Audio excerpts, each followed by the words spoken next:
Hello everyone, welcome to Arsh media. So நம்மளுடைய IPL 2027 trade பார்த்திங்கன்னா ரொம்ப பயங்கரமாக வந்து போயிட்டுருக்கு. அதுலேயும் குறிப்பாக வந்து ஹர்திக் பாண்டியாவோட ட்ரேடுங்கிறது பார்த்திங்கன்னா ரொம்ப விமர்சையாக வந்து போயிட்டுருக்கு. பிகாஸ் ஹர்திக் பாண்டியாவை ட்ரேட் பண்ணுறதுக்கு கிட்டத்தட்ட 7 டீம்ஸ் வரைக்கும் என்ன பண்ணியிருக்காங்க அப்படின்னா இன்ட்ரெஸ்ட் காமிச்சிருக்காங்க. இதில் இல்லாத 2 டீம்ஸ் யாருன்னு சொல்லி கேட்டிங்கன்னா ஆர்சிபி, எஸ்ஆர்ஹெச், இவங்க 2 பேர் மட்டும் தான் இன்ட்ரெஸ்ட் காமிக்கல. அதை தவிர மற்ற 7 டீம்ஸுமே வந்து இன்ட்ரெஸ்ட் காமிச்சிருக்காங்க. ஆனால் அதில் லீடிங்கில் இருக்கிற டீம்ஸ்ன்னு எடுத்துக்கிட்டோம் அப்படின்னா கேகேஆர் வந்து லீடிங்கில் இருக்காங்க கிட்டத்தட்ட சைன் பண்ணுற மாதிரி. ஆனால் இன்னொரு சைடு பார்த்திங்க அப்படின்னா கேட்டிங்கனாலே ஷாக் ஆகிடுவீங்க. சிஎஸ்கேவும் வந்து பார்த்திங்கன்னா ஹார்திக் பாண்டியாவுக்காக வேண்டி ஒரு சின்ன போட்டி வந்து போட்டுட்ருக்காங்க அப்படின்னு சொல்லப்படுது. இந்த 2 டீம்ஸும் வந்து பார்த்திங்கன்னா தான் போட்டியில் இருக்காங்க அப்படின்னு சொல்கிறாங்க. ஹார்திக் பாண்டியாவுக்கு பதிலாக சிஎஸ்கே யாரை கொடுக்குறதுக்கு முன் வராங்க அப்படின்னா சிவம் துபேவை நாங்கள் கொடுக்குறோம். ஒரு national world cup winning 2 times winning பிளேயரை நாங்கள் கொடுக்குறோம், நீங்கள் ஹார்திக் பாண்டியாவை எங்களுக்கு கொடுங்க அப்படின்னு சொல்லி கேட்குறாங்க. அகைன் மும்பையும் என்ன சொல்லுவாங்க, நாங்களும் world cup 2 times winning player தான், ஈவன் ஒரு கேப்டன்சி மெட்டீரியலும் கூட அவர் அவங்களுக்கு கொடுக்கணும் அப்படின்னா இன்னும் ஏதாவது ஒரு பிளேயர் எக்ஸ்ட்ரா வேணும்னு கேட்குறாங்க. அப்படி இல்லாத பட்சத்தில் அவங்க ஆயுஷ் மாத்திரையை கேட்குறாங்க. ஆனால் ஆயுஷ் மாத்திரையை ட்ரேட் பண்ணுறதுக்கான ஒரு மனநிலையில் சிஎஸ்கே வந்து இல்லை. இந்த மாதிரி ஒரு சுச்சுவேஷனில் தான் சிஎஸ்கே வந்து செகண்டரி பிளேஸில் இருக்காங்க. ஆனால் கேகேஆர் கிட்டத்தட்ட ஆல் கேஷ் டீலாக இல்லை வந்துட்டு கேமரான் கிரீன் எடுத்துக்கிறீங்களா அப்படின்ற மாதிரி ஒரு டீலில் வந்து நிற்கிறாங்க. அப்படிங்கிறப்போ அவங்க ஒரு ஃபார் அஹெடாக இருக்காங்க இருக்குன்னு அப்படின்னா சிஎஸ்கேவுக்கு. அப்படிங்கிறப்ப கேகேஆருக்கு அவர் போவாரா அப்படின்னு சொல்லிட்டு ஒரு எதிர்பார்ப்பும் இருக்குது.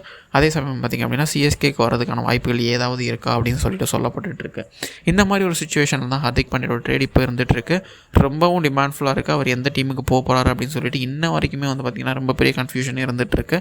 அதே சமயத்தில் வந்து பார்த்திங்கன்னா இன்னொரு நியூஸும் வந்துட்டு இப்போ வந்து ரொம்பவுமே அதிக அளவில் பகிரப்பட்டுருக்கு. ஏன்னா அப்படின்னா நம்மளுடைய இங்கிலாந்துடைய ஆல்ரவுண்டரான பென் ஸ்டோக்ஸ் வந்து அவருடைய அஃபிஷியலான இன்டர்நேஷ்னல் ரிட்டையர்மெண்ட் அனௌன்ஸ் பண்ணிட்டாரு. ஆனால் ஆல் ஃபார்மேட்ஸ் ரிட்டையர்மெண்ட்டாக அவர் அனௌன்ஸ் பண்ணலை. அதனால் வந்து பார்த்திங்கன்னா அவர் ஐபிஎல்லில் விளையாடுறதுக்கான சான்சஸ் இருக்குது அப்படின்னு சொல்கிறாங்க. ஓவரால் வேர்ல்டில் நடக்கக்கூடிய எல்லா ஃப்ரான்ச்சைசி கிரிக்கெட்டுமே அவர் விளையாடுவார்னு எதிர்பார்க்கப்படுது. அப்படிங்கிற பட்சத்தில் ஐபிஎல்லில் திரும்பவும் அவர் வந்துட்டு நம்மளுடைய சிஎஸ்கே அணிக்கு திரும்புறதுக்கான வாய்ப்புகள் இருக்கான்னு சொல்லி கேட்டிங்க அப்படின்னா கொஞ்சம் கம்மின்னு நான் சொல்லுவேன். பிகாஸ் அவங்க இப்போவே வந்து ஒரு இந்தியன் ஃபாஸ்ட் பவுலிங் ஆல்ரவுண்டர் தேடிட்டு இருக்காங்க. அதே சமயத்தில் ஜேமி ஓவர்டன் ரொம்பவுமே அருமையாக வந்துட்டு ஒரு பவுலராக இருந்துகிட்ருக்கார். அது மட்டும் இல்லாமல் ஃபாஸ்ட் பவுலிங் ஆல்ரவுண்டராக இருக்கார். And he is also from England. அப்படிங்கிறப்போ அதே ஒரு டிப்பிக்கல் பிளேயரை எடுக்கிறதுக்கு யோசிக்க தான் செய்வாங்க. ஆனால் தோனிக்கும் சிஎஸ்கேக்கும் பழக்கப்பட்ட பிளேயராக இருக்கார் பென் ஸ்டோக்ஸ். அப்படிங்கிறப்போ ஆக்ஷனில் அவர் வந்து ஒரு 6 crores 7 crores கிடைக்கிற மாதிரி இருந்தார். ஈவன் 10 crores இருந்தால் கூட ட்ரை பண்ணுவாங்கன்னு எனக்கு தோணுது. எடுத்துகிட்டு maybe Ben Stokes and Jamie Overton யார் அடாப்ட் பண்ணுறாங்களோ அவங்களுக்கு ஏற்ற மாதிரி விளையாடிக்கலாம் அப்படின்ற மாதிரி யோசிக்கலாம்.